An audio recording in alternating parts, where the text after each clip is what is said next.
Good morning students of class 6। आज मैं आपको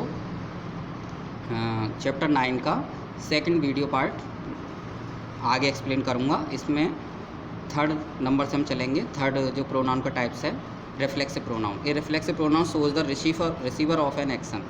रिफ्लेक्सिव प्रोनाउन किसी भी एक्शन का रिसीवर होता है। In other words it refers to the doer of the action. Other words में ये किसी एक्शन को करने वाला जो डूअर होता है उसको रेफ़र करता है। The boys head them selves, तो यहाँ देम सेल्व्स लड़के ने स्वयं को छिपा लिया, तो यहाँ हेड देम सेल्व्स जो है रिफ्लेक्सिव प्रोनाउन है। The beggar hanged himself, himself यहाँ पर रिफ्लेक्सिव प्रोनाउन है।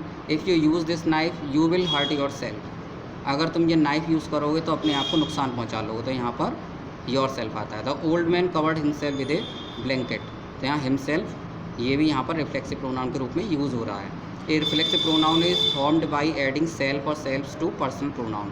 किसी पर्सनल प्रोनाउन में सेल्फ या सेल्फ्स को लगाने पर रिफ्लेक्सिव प्रोनाउन बन जाता है। Myself, yourself, herself, himself, ourself, yourself, themself. For example note, reflexive pronouns are not use in place of subject. Reflexive pronoun को हम subject के स्थान पर use नहीं करते हैं। इससे आगे अब आता है emphatic pronoun. When reflexive pronouns are use to indicate emphasis, जब रिफ्लेक्सिव प्रोनाउन को जोर देने के लिए यूज़ किया जाता है, एम्फेसिस करने के लिए यूज़ किया जाता है, they are called emphatic pronoun. उनको हम एम्फेटिक प्रोनाउन बोलते हैं। I myself will do it, मैं स्वयं इसे करूँगा। They themselves admitted their mistake, the theft was disclosed by the thief himself, she herself said so. तो यहाँ पर ये एम्फेटिक प्रोनाउन है। नेक्स्ट है interrogative pronoun. A pronoun used for asking question is called an interrogative pronoun. ऐसा pronoun जो question पूछने के लिए यूज़ किया जाता है उसे इंट्रोगेटिव प्रोनाउन कहते हैं। For example number 1, who broke the camera, कैमरे को किसने तोड़ा था, हु यहाँ पर यूज़ हो गया। हुम do you blame for this mistake, तो यहाँ पर हुम ये यहाँ पर इंट्रोगेटिव प्रोनाउन है। ऐसे ही who is at the door, who यहाँ पर इंट्रोगेटिव प्रोनाउन है। व्हाट इज़ दिस, व्हाट है, और यहाँ पर हुज इज़ दिस कार, तो हुज यहाँ पर इंट्रोगेटिव प्रोनाउन है। Who, whom and whose are used for people. Who, whom और हुज पीपल के लिए यूज़ होता है। What usually is use for things, what things के लिए यूजली यूज़ होता है। विच में B use for a person, thing और एनिमल, विच का यूज़ पर्सन, थिंग या एनिमल के लिए यूज होता है। इट ऑल्सो इंडिकेट सेलेक्शन, ये सिलेक्शन के लिए भी यूज होता है। जैसे कि विच इज़ योर फ्रेंड, तुम्हारा मित्र कौन सा है। Which of these car is yours, इसमें से कौन सी कार तुम्हारी है। Next practice time, C number देखते हैं। Practice exercise, fill in the blanks with the correct words. Correct words से हमको इसको फिल करना है। फर्स्ट है इट इज़ माई पार्टी, तो माई और माइन में से हम माई लिखेंगे। ही हर्ट हिमसेल्फ, यहाँ हिमसेल्फ आएगा। She did it herself, he himself took chair from the room. I saw it with my own eyes, no one would help us so we had to do it ourselves, we will just have himself to do it, it is not our problem, यहाँ पर our आएगा। Next 9th number, Rohit made this kite himself, यहाँ पर himself आएगा। My mother often talks to herself, I caught sight of myself in the mirror, if you want more milk help yourself. Next है D exercise, fill in the blanks with appropriate interrogative pronoun. Appropriate interrogative pronoun को use करते हुए इसको fill करना है। First है who broke the glass, यानी कि ग्लास किसने तोड़ा। वॉट डिड यू ईट, तुमने क्या खाया। Who will open the door, what is there in your bag, where is your book, where did you meet on the way, whose is this book. Next आता है 6th number, relative pronoun. The relative pronoun is used to start a description of a noun. Noun का description start करने के लिए relative pronoun का use किया जाता है। This description comes after the noun, ये डिस्क्रिप्शन नाउन के बाद यूज़ होता है। नंबर 1, टू आइडेंटिफाई इट, इसे आइडेंटिफाई करने में। For example the lady who made your dress is standing outside, the lady who made your dress is standing outside, जिस lady ने आपकी ड्रेस तैयार की है, जिसने ड्रेस बनाई है, तो वो बाहर खड़ी है। I saw the dog which at the cake, मैंने वो कुत्ता देखा विच एट द केक, जो कि केक खा गया। The women that spoke to you is my aunt, वो औरत जिससे तुमने बातचीत की इज़ माई आंट, वो मेरी चाची है।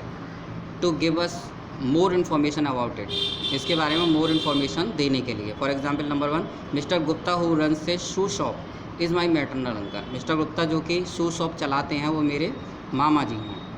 माई father bought a car which has been stolen. मेरे पिताजी ने एक कार खरीदी जो कि चोरी हो गई।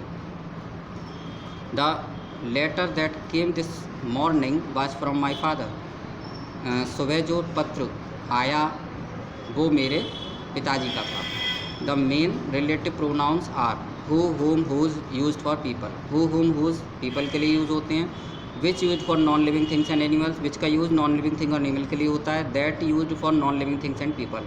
दैट का यूज़ नॉन लिविंग थिंग और पीपल के लिए यूज़ होता है। Demonstrative pronouns. The demonstrative pronouns are this, that, these and those.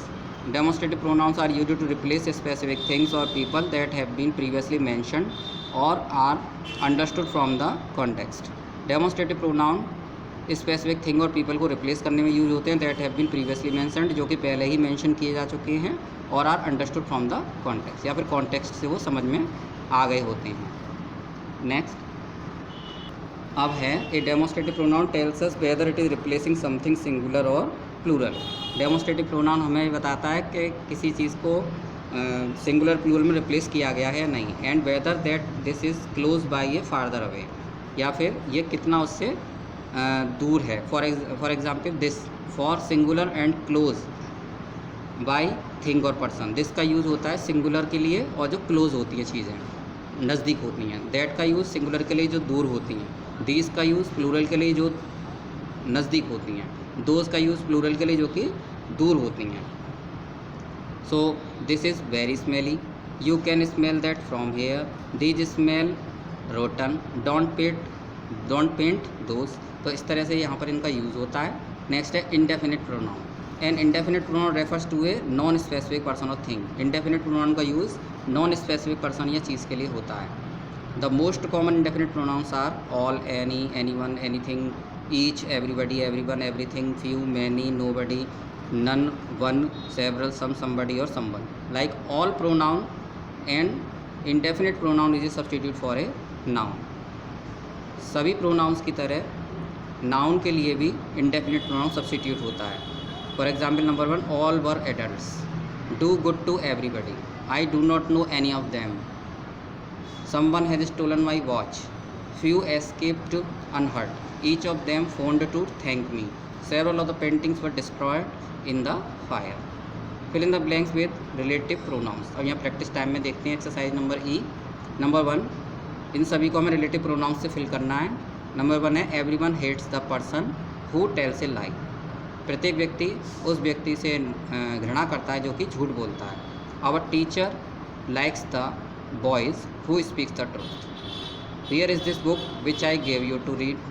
Do you know the man who helped the poor beggar? क्या तुम उस आदमी को जानते हो जिसने गरीब भिखारी की मदद की थी। यहाँ पर हु का मीनिंग कौन नहीं होगा, इसका मतलब होगा जिसने हेल्प की, यानी जिसने। वेयर इज़ द कैमरा, वो कैमरा कहाँ है। Which your uncle gave you on your birthday, जो कि तुम्हारे अंकल ने तुम्हारे बर्थडे पर दिया था। नेक्स्ट है 6, man is the only living thing who can talk. The house where he lives in is very small. Students whose parents are poor need not pay any fee. The flowers that I picked this morning are still fresh. This is the lady whose car has been stolen. Number F, fill in the blanks with correct demonstrative pronoun. Correct demonstrative pronoun से हमको इसको भरना है, यानी कि this, that और these और those से। फर्स्ट है this is a beautiful shirt, that was not a good shirt. These are beautiful birds playing with you. Those were bad days when we lived from hand to mouth. Next है G number, fill in the blanks with correct indefinite pronouns. हमें correct indefinite pronouns से इसको fill करना है। First है did anyone see you coming here? Can you tell me something interesting? The police questioned somebody in the hotel. Nobody was at home. None of these cars is mine. All disapprove of this idea. All of us has to die one day. I forgot to bring a pen. Can you lend me any? Some of the mourners were dressed in white. I need some stamps. Have you got any? तो इस तरह से यहाँ पर हम indefinite pronouns इसको fill कर लेते हैं। इसी के साथ ये चैप्टर फिनिश होता है। Thank you very much.